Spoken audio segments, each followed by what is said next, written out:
આજે આપણે જોવાના છે ચેપ્ટર નંબર 9 ક્લાસ 6 જીસીઆરટીનું. ચેપ્ટરનું નામ છે સમ્રાટ અશોક.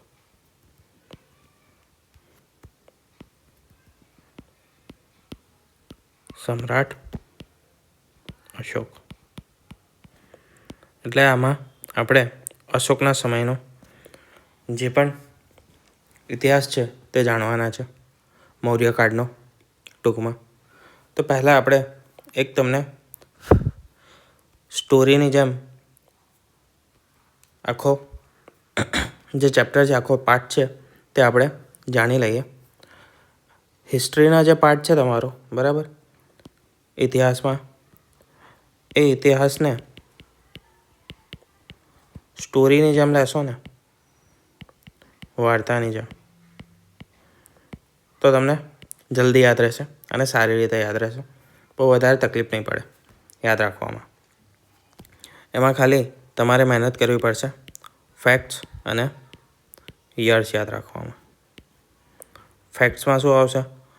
નામ આવશે, અમુક વિશિષ્ટ જે ઉપનામો, રાજાઓના નામ છે, રાજાઓના ઉપનામ છે, કે પછી જે અધિકારીઓના નામ છે, એ બધી વસ્તુઓ જૂના સમયમાં અલગ નામથી અમુક વસ્તુઓ ઓળખાતી હતી. એ બધી વસ્તુઓ ખાલી તમારે યાદ રાખવાની મહેનત રહેશે. બીજું તમને જે મૂવીની સ્ટોરી હશે એ રીતે તમને યાદ રહી જશે, બરાબર.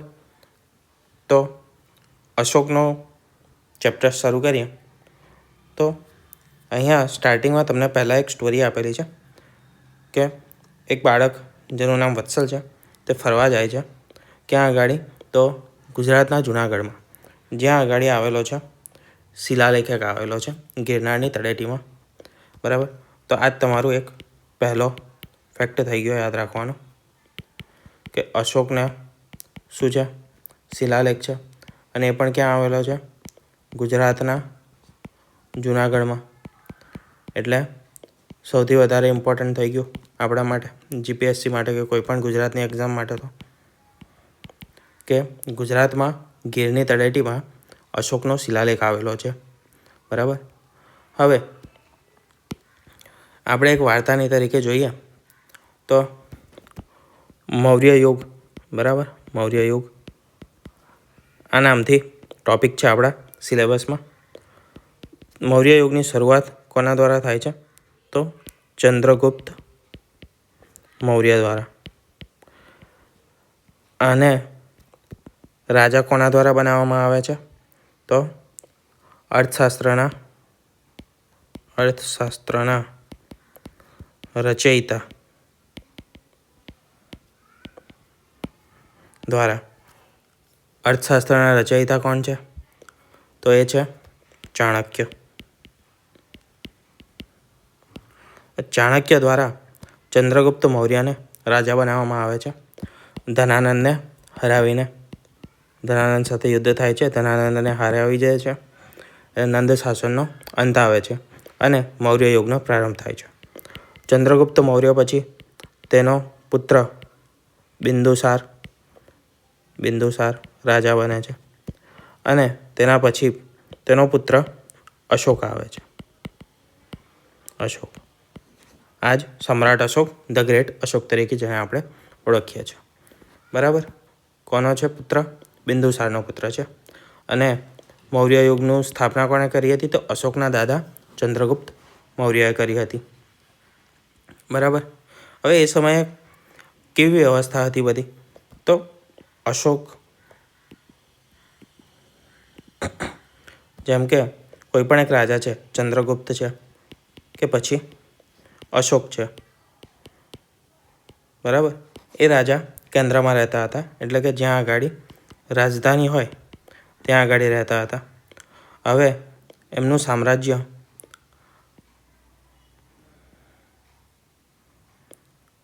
આપણે એક રફ ભારતનો મેપ બનાવીએ, બરાબર.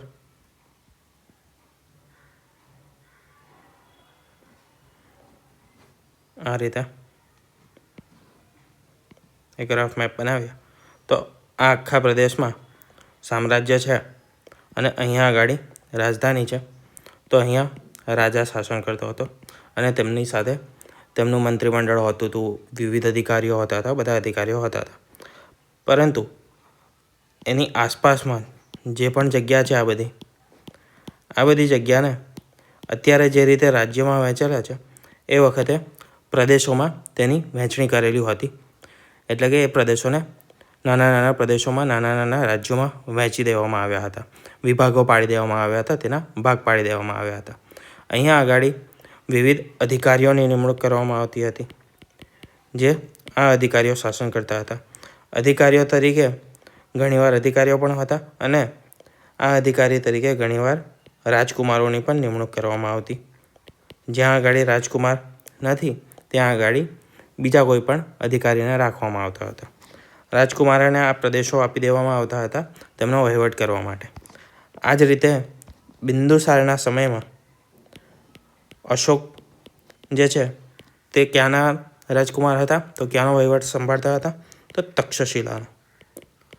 તક્ષશિલાનો વહીવટ સંભાળતા હતા. બરાબર, રાજકુમારો અશોક. આ ઉપરાંત આજે બીજી જે ખાલી જગ્યાઓ આમાં વહેંચી દીધા. બરાબર, હવે અત્યારે કેવું રાજ્યમાં વહેંચાયેલા છે? તો અમુક કેન્દ્ર શાસિત પ્રદેશો છે જ્યાં આગળ કેન્દ્રનું શાસન થાય છે. એવી રીતે હવે એકદમ બધો એરિયા કોઈ રાજાઓએ વહેંચી નહોતો લીધો.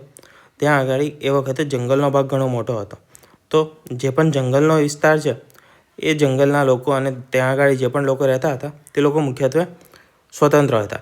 પરંતુ તે લોકો પાસેથી અમુક વસ્તુઓની માંગણી કરવામાં આવતી હતી, અપેક્ષા રાખવામાં આવતી હતી કે આ વસ્તુઓ જંગલના લોકો પૂરા પાડશે. કઈ વસ્તુઓ? તો એ વસ્તુઓ જે બધી જંગલમાં મળી રહેતી હોય. જંગલમાં મળતી વસ્તુઓ કઈ હોય? તો કે હાથી છે, એટલે કે પ્રાણીઓ છે, હાથી ઘોડા છે, પછી લાકડું, મધ, વિવિધ ઔષધિઓ, મીણ. આ બધી વસ્તુઓ જંગલમાંથી મળતી હોવાથી આ બધી વસ્તુઓ પૂરી પાડવાની જવાબદારી જંગલના લોકોની હતી. આ બધી વસ્તુઓની આપૂર્તિ જંગલના લોકો દ્વારા કરવામાં આવતી હતી. બરાબર, હવે જ્યારે અશોક રાજા બને છે, બરાબર, ત્યારે તે શું કરે છે? ઘણો શક્તિશાળી રાજા હોય છે, તેના પાસે સૈન્ય સારું એવું હોય છે અને પોતાની આકાંક્ષાઓ, મહત્વાકાંક્ષાઓવાળો રાજા હોય છે. તો તેને વિવિધ પ્રદેશો જીતવાનું શરૂ કર્યું, એટલે કે પોતાના રાજ્યનો વિસ્તાર કરવાનું શરૂ કર્યું. તેને મુખ્યત્વે આપણે જોઈએ તો નેપાળ, પેશાવર, કંદહાર એટલે કે પાકિસ્તાન, અફઘાનિસ્તાનનો પ્રદેશ, દક્ષિણમાં મૈસૂર એટલે કે આજનું જે બેંગ્લોર છે, કર્ણાટક છે, ત્યાં સુધીનો એરિયા, પશ્ચિમમાં સૌરાષ્ટ્ર છે એટલે કે આખું ગુજરાત, અહીંયા બિહાર જ્યાં આગળ તેમની રાજધાની હતી, અને આ પૂર્વી ભાગ જે કલિંગ તરીકે એ સમયે ઓળખાતો હતો, હાલમાં ત્યાં ઓડિશા આવેલું છે, ઓડિશા. આ બધા એરિયા તેને જીતવાની શરૂઆત કરી. હવે કલિંગનું યુદ્ધ એ મુખ્યત્વે મહત્ત્વનું છે. જે કલિંગનું યુદ્ધ છે ઓડિશા જીતવા માટે, કલિંગ વિસ્તાર તેને જીતવા માટે કર્યું હતું કલિંગનું યુદ્ધ. ત્યાંથી અશોકમાં પરિવર્તન આવ્યું તેવું કહી શકાય છે. તેને બૌદ્ધ ધર્મ અપનાવ્યો, વિસ્તારવાદી નીતિનો ત્યાગ કરી દીધો અને ધમ્મના રસ્તા પર ચાલવા લાગ્યો. બરાબર, સામ્રાજ્ય વિસ્તારવાદી નીતિ હતી તેનો ત્યાગ કર્યો હતો. બરાબર, કલિંગના યુદ્ધના કારણે એમાં ઘણી જ જાનહાનિ થઈ હતી. તે રીતનું એક તેને જે શિલાલેખો કોતરાવ્યા છે, 13 મુખ્ય શિલાલેખ છે અને અન્ય બીજા ગૌણ શિલાલેખો છે.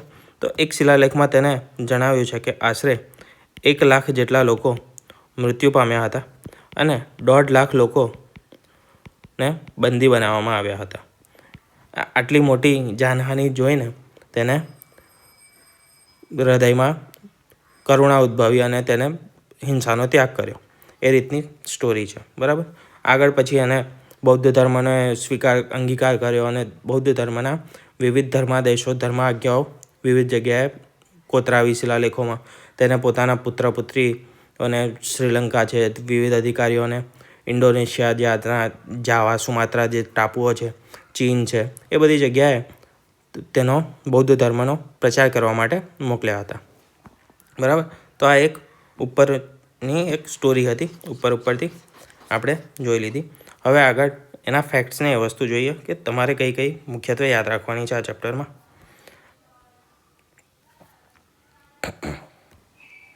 અશોકનો શિલાલેખ એ પથ્થરમાં કોતરાયેલો સંદેશો છે. શિલાલેખનો મતલબ જ થાય છે શિલા એટલે કે પથ્થર અને લેખ એટલે કે લખાણ. તો પથ્થરમાં જે કોતરાયેલો સંદેશ છે તેને આપણે શિલાલેખ કહીએ છીએ. અશોકના સમયમાં લોકો સુધી રાજાના સંદેશો પહોંચાડવા માટે આ શું વસ્તુ હતી? શિલાલેખ પર શું કોતરાવવામાં આવતું હતું? તો રાજાના સંદેશાઓ કોતરાવવામાં આવતા હતા. તેના માટે શિલાલેખો, સ્તંભલેખો, ગુફાલેખો વગેરે કોતરાવવામાં આવતા હતા. જૂનાગઢના ગિરનાર પર્વતની તળેટીમાં આવેલ અશોકનો શિલાલેખ તેનું એક ઉદાહરણ છે.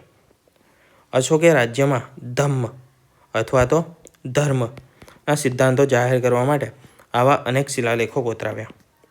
પ્રસિદ્ધ સારનાથનો સિંહ સ્તંભ જે અશોકના સમયમાં બનાવવામાં આવેલો હતો.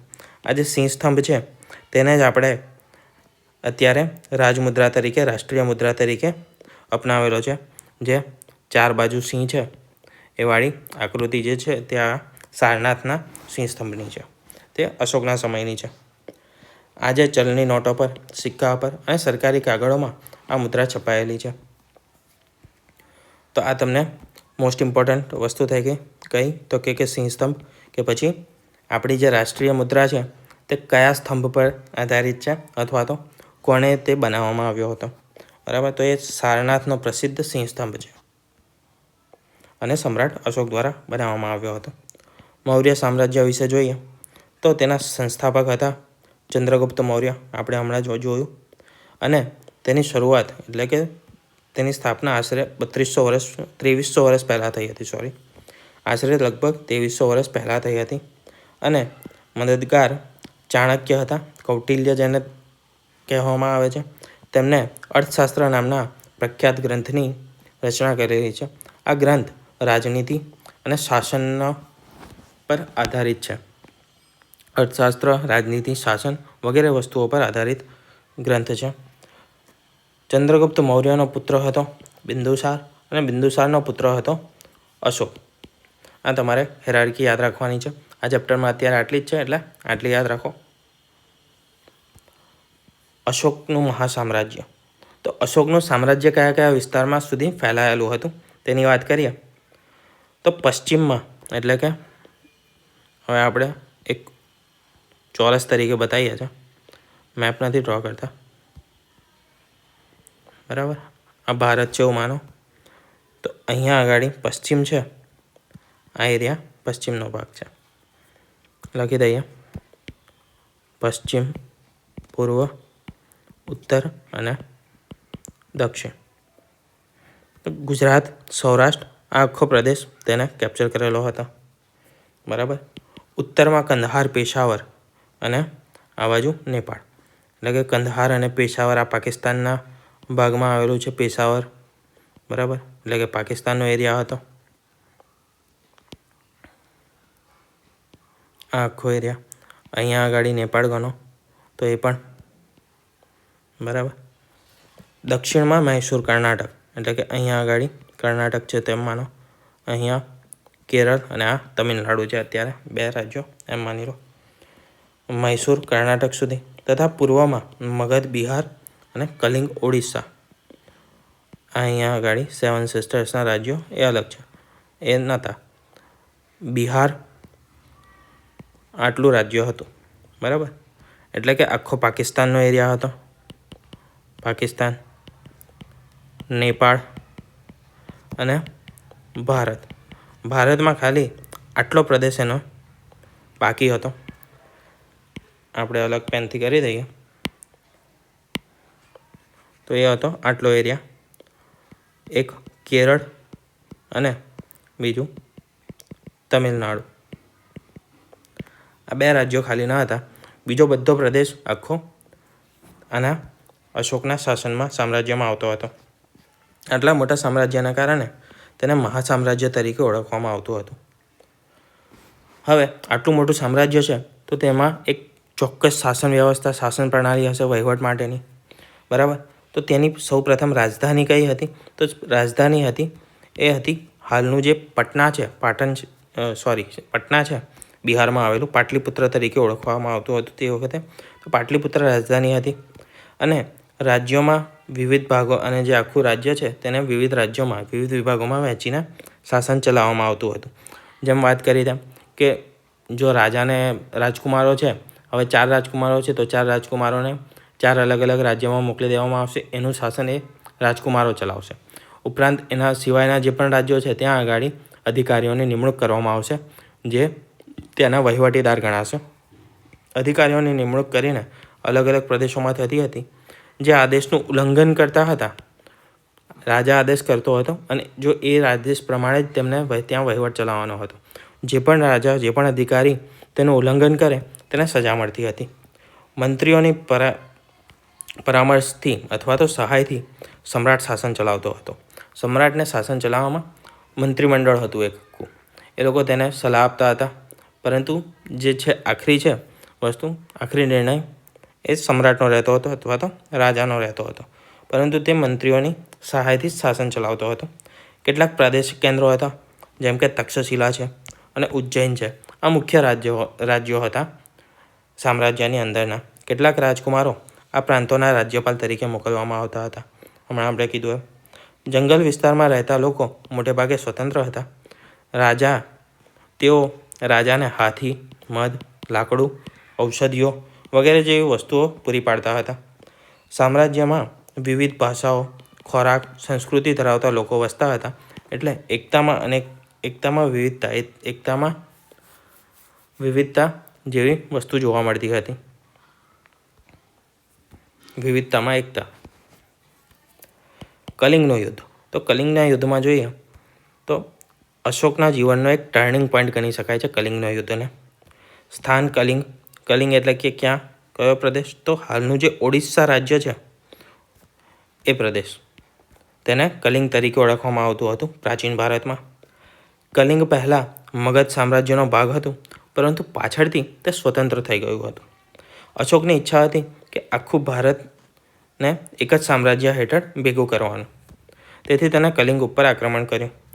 આ યુદ્ધનું પરિણામ થોડા વધારે જ ભયાવહ આવ્યા.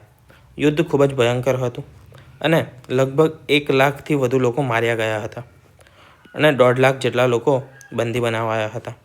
યુદ્ધભૂમિમાં લોહી, શબ અને રડતા પરિવારોનું દ્રશ્ય જોઈને અશોક તૂટી પડ્યો અને તેને હિંસાનો ત્યાગ કર્યો. કલિંગનું યુદ્ધ અને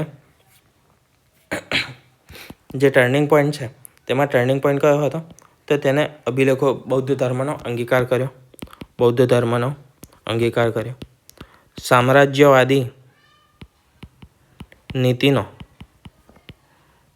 ત્યાગ કર્યો. ધર્મના રસ્તે ચાલવા લાગ્યો અને અમુક વસ્તુઓ તેને બેન કરી. કઈ વસ્તુઓ? તો એ વસ્તુઓમાં હતી કે પશુ બલિને બેન કરી દીધી. પછી જે પણ અપરાધો થતા હતા તેને અટકાવવા માટે અધિકારીઓ નિમ્યા. શિલાલેખો અને વિવિધ લેખો પર તેને ધર્માજ્ઞાઓ કોતરાવી. ધર્માજ્ઞાઓ એટલે ધર્મની આજ્ઞાઓ, એટલે કે આ વસ્તુઓનું તમારે પાલન કરવાનું છે. એમાં કેવી પ્રકારની હતી? તો અમુક હતી કે અહિંસા રાખવી, પ્રેમ, કરુણા, દયા, અનુકંપા વગેરે જેવા સિદ્ધાંતોનો પ્રચાર કર્યો અને એ બધી વસ્તુઓનું તમારે પાલન કરવું. પશુ હિંસા પર, શિકાર કરવા પર, એ બધી વસ્તુઓ પર તેને બંધ કર્યું. અમુક આજ્ઞાઓ એ પ્રકારની પણ કરાવી કે માતા પિતાની આજ્ઞાનું પાલન કરવું, વડીલોનો આદર કરવો, પશુ પંખીનો વધ ન કરવો, બને તેટલો ઓછો ખર્ચ કરવો, ગુરુની સેવા કરવી, સ્ત્રીઓ અને નોકરો પ્રત્યે માયાળું વર્તન રાખવું. આ બધા પ્રકારની અલગ અલગ તેને ધર્માજ્ઞાઓ કોતરાવી હતી. આ બધી નીતિ તેને ક્યારે લાગુ કરી? તો કલિંગના યુદ્ધ પછી, બૌદ્ધ ધર્મ અંગીકાર કર્યા પછી તેને લાગુ કરી. યુદ્ધના પરિણામોમાં અશોકે હિંસા છોડી દીધી. બૌદ્ધ સાધુ ઉપગુપ્તના ઉપદેશથી તેને શસ્ત્રાન્યાસ લીધો, એટલે કે શસ્ત્રોનો ત્યાગ કર્યો અને સંન્યાસ લીધો. મતલબ સંન્યાસીઓને શસ્ત્રોનો સંન્યાસ લીધો, એમ કે શસ્ત્રો છોડી દીધા. નામ તમારે યાદ રાખવાનું છે, ઉપગુપ્ત. આ હતા એક બૌદ્ધ સાધુ.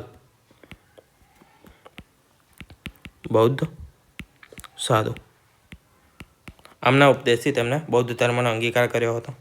યુદ્ધ છોડીને ધર્મ ઉપદેશક બન્યા, એટલે કે ધર્મનો પ્રચાર પ્રસાર કરવા લાગ્યા. કલિંગનો યુદ્ધ એ તેનું અંતિમ યુદ્ધ હતું. તેના પછી અશોકે કોઈ પણ યુદ્ધ લડ્યું નથી. અશોકનું હૃદય પરિવર્તન અને ધર્મ પ્રચારમાં જોઈએ તો બૌદ્ધ ધર્મનો સ્વીકાર કર્યો. બૌદ્ધ ધર્મના સિદ્ધાંતો હતા અમુક: પ્રેમ, દયા, કરુણા, અહિંસા, અનુકંપા વગેરેના પ્રચાર પ્રસાર પર તેને ભાર મૂક્યો. પશુ હિંસા અને શિકાર પર તેને પ્રતિબંધ મૂકી દીધો. વિદેશોમાં તેને સ્તૂપો, વિહારો અને મઠો બંધાવ્યા. તેને પોતાના રાજ્યમાં તો ખરા જ, પરંતુ દેશ વિદેશમાં પણ તેને સ્તૂપો અને મઠો, વિહારો બધી વસ્તુઓ બંધાવી છે. તેને પોતાની પુત્રી સંઘમિત્રા અને પુત્ર મહેન્દ્રને શ્રીલંકા, આજનું શ્રીલંકા જે પહેલાં સિલોન તરીકે ઓળખાતું હતું, ત્યાં આગળ ધર્મ પ્રચાર માટે મોકલ્યા. શેના તરીકે ઓળખાતું હતું? સિલોન તરીકે ઓળખાતું હતું શ્રીલંકા. બીજા પણ અમુક અધિકારીઓને તેને જાવા, સુમાત્રા, ચીન વગેરે જગ્યાએ તેને મોકલ્યા હતા. આ પાઠમાં તેનો સ્પેસિફિક ઉલ્લેખ નથી કરવામાં આવ્યો, તેથી આપણે એ કયા અધિકારીઓ હતા, શું હતું, કઈ જગ્યાએ મોકલ્યા હતા, તેનો આપણે અહીંયા ઉલ્લેખ કરતા નથી. 2 વસ્તુ યાદ રાખવાની છે કે તેનો પુત્ર હતો મહેન્દ્ર અને પુત્રી હતી સંઘમિત્રા. તેને શ્રીલંકા, સિલોન પાસે મોકલ્યા હતા, શ્રીલંકામાં ધર્મ પ્રચાર માટે.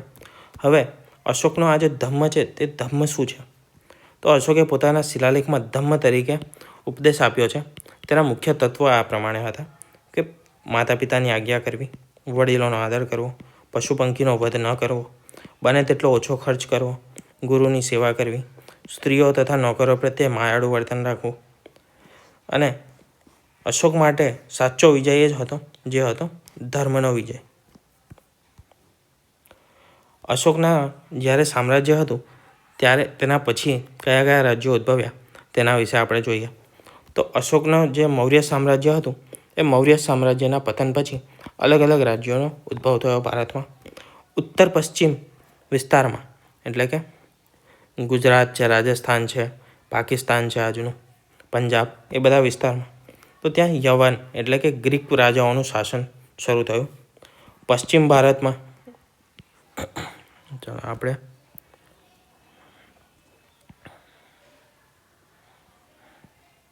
કરી દઈએ.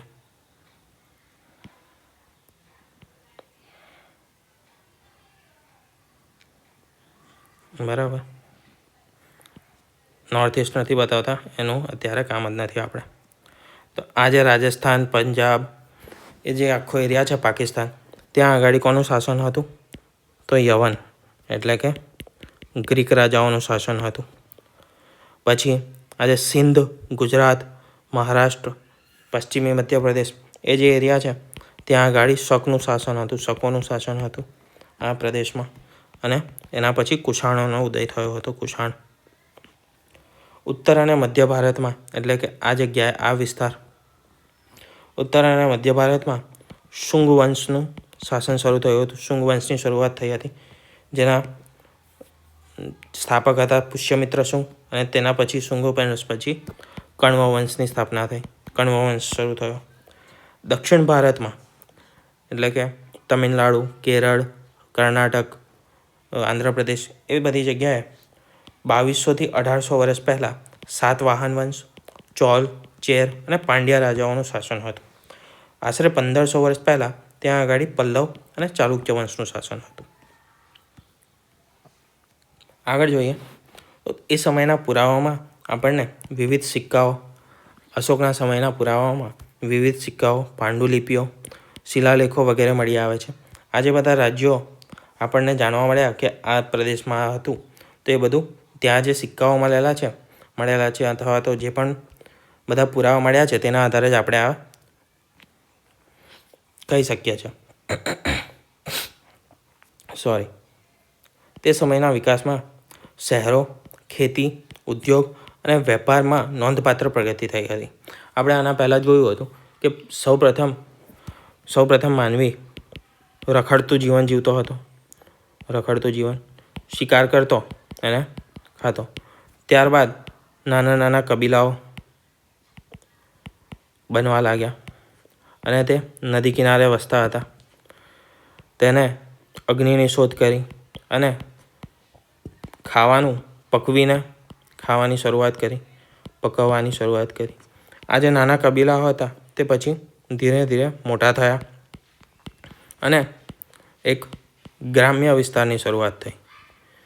આ ગ્રામ્ય વિસ્તાર આગળ વધતા જેમ ગ્રામ્ય વિસ્તાર હતો, જ્યાં અગ્નિ પકવવાનું શરૂ કર્યું ત્યાંથી તેને ખેતીની પણ શરૂઆત કરી દીધી હતી. હવે આ જે ખેતી હતી તેનો ધીરે ધીરે વિકાસ થયો. લોખંડ શોધ્યું તેથી ખેતીનો વિકાસ હતો તે વધુ ઝડપથી થયો. લોખંડની મદદથી ખેતર ખેડવું અને એ બધી વસ્તુઓ સરળ થઈ. શસ્ત્રો બનાવવાના સરળ બન્યા, મજબૂત શસ્ત્રો બનાવવા લાગ્યો. પછી વેપારની શરૂઆત થઈ.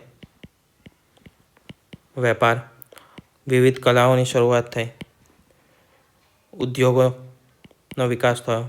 કેવા ઉદ્યોગો? તો કે મોતી બનાવવાનું, વિવિધ આભૂષણો બનાવવાના, એ બધી વસ્તુઓની શરૂઆત થઈ. તો એ બધો જે વિકાસ થયો હતો એ હવે ક્યાં સુધી પહોંચ્યો હતો? તો આ જે ગ્રામ્ય વિસ્તાર હતો તે ધીરે ધીરે શહેરોમાં રૂપાંતરિત થયો તથા ખેતીનો વિકાસ થયો, ઉદ્યોગોમાં વધારો થયો, વેપારમાં પણ નોંધપાત્ર વૃદ્ધિ થઈ. ભૂમિમાર્ગો તથા સમુદ્ર માર્ગો, નવા ભૂમિમાર્ગો અને નવા સમુદ્ર માર્ગોની શોધ થઈ. મંદિરોનું નિર્માણ વધ્યું. હજી સુધી આપણને કોઈપણ પ્રકારના મંદિરો જોવા મળ્યા નથી. હજી સુધી આપણે કોઈપણ મંદિરો વિશે જોયું નથી. સ્તૂપોનો વિકાસ થયો. સ્તૂપ બનવાની શરૂઆત થઈ. બૌદ્ધ અને જૈન ધર્મ આપણે બન્યા. તો બૌદ્ધ અને જૈન ધર્મમાં આપણે જોયું હતું કે અહીંયા સ્તૂપ અને વિહારોને શરૂઆત થઈ હતી. વિવિધ ઇમારતોનું નિર્માણ શરૂ થયું. મહેલો, કિલ્લાઓ વગેરે બનવાનું શરૂઆત થઈ. અશોકે જે રાજકીય મહત્વાકાંક્ષા માટે યુદ્ધો લડ્યા એ જ દિવસે હિંસાને નકારી અને શાંતિ તથા ધર્મનો માર્ગ અપનાવ્યો. તેથી તેને ઇતિહાસમાં એક લાઈન આપેલી છે, Ashoka the great, the emperor who conquered through peace. એક લાઈન આપેલી છે. આના તરીકે તેને ઓળખવામાં આવે છે. હવે આપણે MCQ જોઈ લઈએ આ ચેપ્ટરના, જે અમુક પૂછાઈ ગયા છે અને બીજા અમુક જે થોડા મહત્ત્વના છે એ. તો અશોકે અહિંસા અને ધમ્મની નીતિ કયા યુદ્ધ પછી સ્વીકારી હતી? તો કલિંગના યુદ્ધ પછી સ્વીકારી હતી. અશોકે પોતાના શિલાલેખમાં કયા નામથી ઓળખાય છે? અશોક પોતાના શિલાલેખમાં દેવનામ પ્રિયદર્શી તરીકે ઓળખાય છે. અશોકની ધમ્મની નીતિ વિશે નીચેના પૈકી કયા વિધાન સાચા છે? શિલાલેખોમાં ધમ્મ શબ્દનો ઉલ્લેખ છે. અહિંસા તેનો મહત્વનો ભાગ ન હતો. સારા વર્તન અને સામાજિક ફરજોનો સમાવેશ હતો. તેને પોતાના ધર્મના ઉપદેશ તરીકે જાહેર કર્યો હતો. તો આ એક વસ્તુ ખોટી છે. તો અહિંસા તેનો મુખ્ય ભાગ હતો. અશોકે પોતે જ શસ્ત્ર સંન્યાસ લીધો હતો, એટલે કે તેને શસ્ત્રોનો ત્યાગ કરી દીધો હતો. તો બી જેમાં હશે, એટલે કે બીજું જેમાં હશે એ જવાબ નહીં આવે. એના સિવાયના બધા સાચા છે, 1, 3 અને 4. આગળ જોઈએ, અશોકે ધર્મના પ્રચાર માટે કયા અધિકારી નિમ્યો હતો? તો તેને ધમ્મ મહામાત્ર નામનો અધિકારી નિમ્યો હતો, જેનું મુખ્ય કાર્ય હતું ધમ્મનો પ્રચાર કરવાનો. અશોકનું સાચું નામ કયા શિલાલેખમાં જોવા મળે છે? તો અશોક એ જે નામ છે તે માસ્કી શિલાલેખમાં સૌપ્રથમવાર જોવા મળે છે. માસ્કી શિલાલેખમાં તેનું નામ અશોક તરીકે ઉલ્લેખિત છે. બીજામાં દેવનામ પ્રિયદર્શી ને એવા બધા નામોથી તેનો ઉલ્લેખ કરવામાં આવેલો છે. ધમ્મ વિજયનો ઉલ્લેખ અશોક કયા શિલાલેખમાં કરવામાં આવેલો છે? તો ધમ્મ વિજયનો જે ઉલ્લેખ છે, ધમ્મ વિજયનો ઉલ્લેખ અશોકના કયા શિલાલેખમાં કરવામાં આવેલો છે? તે 13મા શિલાલેખમાં કરવામાં આવેલો છે ધમ્મ વિજયનો ઉલ્લેખ. અશોકના ધમ્મમાં કયું નૈતિક સિદ્ધાંત સમાવેલો છે? અશોકના ધમ્મમાં વડીલોનો આદર એ સમાયેલો છે. શિકાર કરવો હતો એનો તો તેને પ્રતિબંધ કરી દીધો હતો. શિકાર પર પ્રતિબંધ મૂક્યો હતો. જાતિવાદી વિભાજન એવું કશું હતું નહીં. યુદ્ધ દ્વારા વિજય મેળવો એ પણ નહોતું. યુદ્ધ તેને છોડી દીધા. સૌથી છેલ્લું યુદ્ધ તેને લડ્યું હતું તે હતું કલિંગનું યુદ્ધ. તેના પછી તેને કોઈ પણ યુદ્ધ લડ્યા નથી. અશોકના મૃત્યુ પછી મૌર્ય સામ્રાજ્યનું શું થયું? તો તે અનેક નાના નાના રાજ્યોમાં વિખેરાઈ ગયું અને તેનું પતન થયું. આપણે કયા કયા રાજ્યોમાં વિખેરાઈ ગયું હતું તે આપણે જોઈ લીધું કે ભાઈ જે ઉત્તર પશ્ચિમ હતું ત્યાં આગળ ગ્રીકોનું શાસન આવી ગયું હતું. પશ્ચિમ ભાગમાં શકો હતા. પછી દક્ષિણમાં તો પાંડ્ય, ચેર, ચોર, ચૌલ એ બધા રાજાઓ હતા. એ બધા સામ્રાજ્ય થયા. જે મધ્ય અને ઉત્તર મધ્ય હતું ત્યાં આગળ સૌપ્રથમ શુંગ વંશ અને શુંગ પછી કણ્વ વંશની શરૂઆત થઈ. બરાબર. આગળ જોઈએ કે 4 સિંહની આકૃતિવાળું જે અશોકા સ્તંભ છે, જે ભારતનું રાજચિહ્ન છે, તે ક્યાં આવેલું છે? તો તે આવેલું છે સારનાથ ખાતે. અશોકના શિલાલેખ વિશે કયું નિવેદન છે તે ખોટું છે? આ તમે કમેન્ટ કરજો.